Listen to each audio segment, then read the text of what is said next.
What's going on YouTube? It's your boy Ray Rock and welcome back to another video on the channel. And right now, as I'm making this video, Barcelona has put a madness. Listen, there's a lot of talks, a lot of controversy about this game. A lot of things that happen in this game that are very questionable, to be honest, but we just put one of the greatest comeback you ever see. I think it's a record for the first time a team has been down by 2 goals in the Champions League in the 70th minute and end up winning, something like that. I don't know. How can that record even be real? Real Madrid pull crazy comebacks all the time. I don't know. Anyways, listen.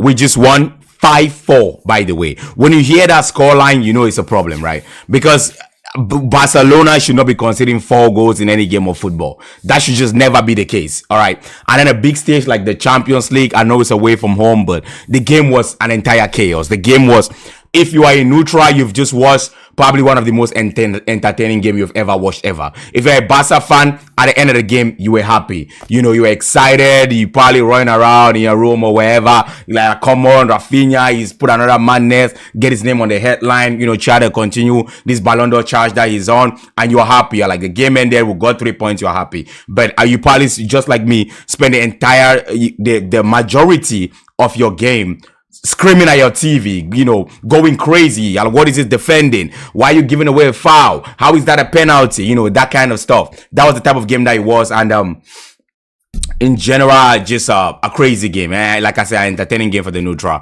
And yeah, I suffered a lot in this game because, like, just like some of you guys probably, I was screaming at my TV the majority of the game until the end there, and then I just went crazy. But let's talk about the game now. I don't know where to start. But let's start with the obvious thing, right? The calls in the game. Wait, why is my camera focusing? What the hell?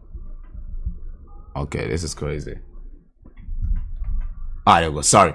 Alright, let's start with the calls in the game. I don't know how my camera just did that. Let's start with the calls in the game. The calls in the game were very questionable. Very, very questionable. Number one, the first questionable call that I think in this game is that Szczesny penalty. I think that is not a penalty. The guy jumped over Szczesny. After Szczesny got the ball, and then he initiated a contact by jumping over him, and there's a very, very slight contact, and then he goes down. That should have never been a penalty. The pen got given. Another questionable call now is the Yamal. I think the Yamal one is a penalty. He got his hand. I don't know why the defender put his hand, on his shoulder and pull him down. I think that one was 100% a penalty. Which brings me to this point. If that one is a penalty, then you got to give the penalty for the final call right there. That wasn't given, and then Rafinha scored at the other end, right? So that should have 1000% been a penalty in my opinion. The reason for that is just like the Yamal, pull on the shoulder. There was he had his both hands behind the player. He goes down, but not only that, Frankie de Jong, the ball touched Frankie de Jong's hand, and he moves his hand towards that ball. Now, my problem with this is, yes, I'm a Barca fan, right? Yes, there are always crazy calls we see week in, week out. But that is my problem. There are too many inconsistent calls in football right now. You could see this not get given today. Tomorrow you watch another game, it gets given. Are all these referees using the same rule book? Do they just make up their own rules as they go by? Who's behind there, in the VAR room? Why don't this ref get caught to the screen? Like, what is the communication? I'm not the biggest fan of communication. Like, we need to hear what is going on with referees, but it looks like I want to hear that now, because what is their thought process? Why is that not get given as a penalty at the end? Yes, I'm a Barca fan, but I'm gonna be honest, that is a penalty. That has to be given as a penalty, because tomorrow we're gonna see it and it doesn't get given. And then how is the Szczesny one a penalty as well? And then how does the Yamal one end up as a pen, but the one at the end doesn't get given as a pen? I don't understand. That is my problem right there. There's too much inconsistency in refereeing decisions, even with VAR nowadays, and that's a disgrace. And yeah, in that sense, you could say Benfica got robbed. But again, the Szczesny pen, if it doesn't get given, then it's a whole other ball game. But listen, with that being said, let's talk about the game from a tactical perspective, right? This is one of the worst games I've seen, especially defensively. It was just all over the place. They played a high line. didn't keep the offside trap well. And when you play a high line and you don't press, they could play through you. And before you know, in the first couple of minutes, we're down with the ball. They break away, and then the ball just played in the box, and then Kubasi couldn't get there, and then the ball ended up in the back of the net. And that's the thing, when we don't press and you lose the ball, you don't get it immediately, you don't play the offside trap, and then that can happen 100%. That's why other teams get a lot of chances against us. So especially with these games that we lose, if we don't take our chances, we cannot win games, because people will always score against us without exposed our back line is all the time, with how high our line normally is. So in general, the game was just chaotic. I don't even know which part I can start with, how bad it was, with some chances that we're not taking, or what part of the game I could talk about, and then what part I could leave out. But in general, I just think it was a very, very bad performance, especially defensively. Now, Pedri was just incredible today. Let's talk about players, right? But why does my camera keep doing this?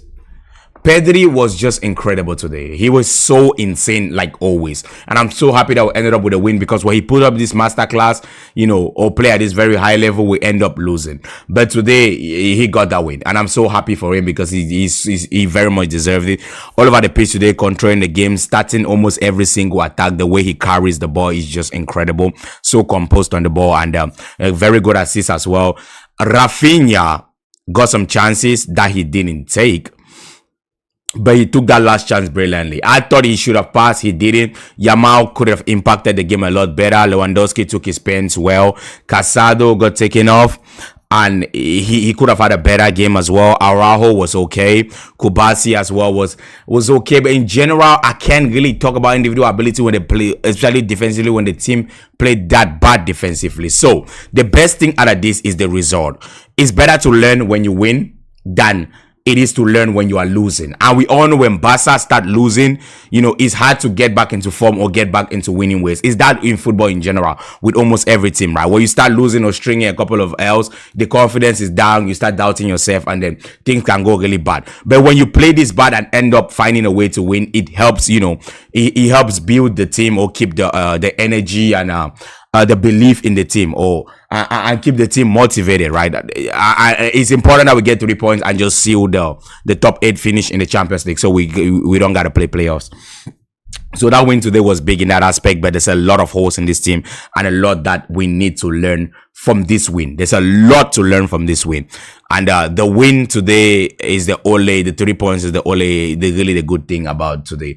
The rest of the game was just really hit and miss with how much we just gave away. And so with that being said, I'm really happy that we don't get to play playoffs. And big goal for Rafinha again in this Ballon d'Or charge. Moments like this get people talking about you, really put you in the Ballon d'Or race, and key moments for your team as well. I think it's one of the criteria for the Ballon d'Or. He's had a lot of key moments. He's putting up crazy stats. If we're going to go on and win the Champions League, he's probably going to end up getting the Ballon d'Or, and I would love for him to get that. It will boost his confidence even more. And we're gonna talk about, I saw something about Marcus Rashford. If Eric Garcia leave, big goal for him today. And if Ansu Fati can leave this January, we could find a way to bring him in. Bringing him in will be good as well, if he can play that left side, because we really lack that someone down that left side, because we all know Rafinha can play calm and he's a free roam guy, and then Balde plays the left side alone. But we're going to talk about that if it gets confirmed. But in general today, I think I feel a little bit bad for Benfica, because they kind of got robbed. But I'm happy we got the 3 points. I think the ref in general was just really, really bad. But we take the 3 points today, and that was a crazy comeback. Minus really, really bad referee decisions. That was a crazy comeback. I got to give the team credit for the amount of goals that they were able to put in that amount of time. It shows that, if we really need goals in the Champions League, we could find a way to turn it around. And but what I keep saying is the reason why we cannot win the Champions League, because we cannot defend. We cannot defend. We just cannot defend properly, man. That high line needs a press, and you got to know when to keep the line a little bit low and defend a low block. And we have one of the best counter-attacking team in the world, in my opinion. So we are not the type of team that necessarily need to have the ball all game to win games. We could control the ball, but have the line not too high, especially when we're winning, and still be able to keep the line low and counter and still score goals, bro. So we got to get that sorted out. This is the first team under Hansi Flick, and I don't think we can point fingers at him in any way, shape, or form, because the team let themselves down today massively, especially with the amount of mistakes Chesney himself made. Araujo tried to get the ball for that own goal. He could have left it to Chesney. That wouldn't have resulted in a goal. But the game today, even from both sides, was just chaotic with the rain. The game was just crazy. It was, like I said, an entertaining game for the neutral, for a neutral, and frustrating if you were, if you were a fan of either side. But in general, I'm happy with the win, and I hope we can build from this and learn a lot from this.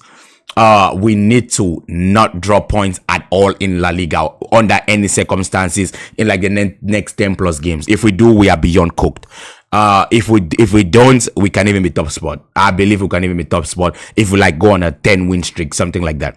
But yeah, good win today. That's the only thing. Like I said, the win is the best thing you can take away from it. And yeah, that's about it, man. I will see where we'll move from here in the Champions League. One more game left in the group. And thank you guys for watching. And I'll catch you another time, man. Peace. Visca Barca. Wow, what a crazy end to that game, man. Anyways, chat. If you are not already subscribed, by the way, please click the subscribe button if this is your first time here. And make sure you leave a like. Don't forget. And I'll see you guys in a little bit. Peace.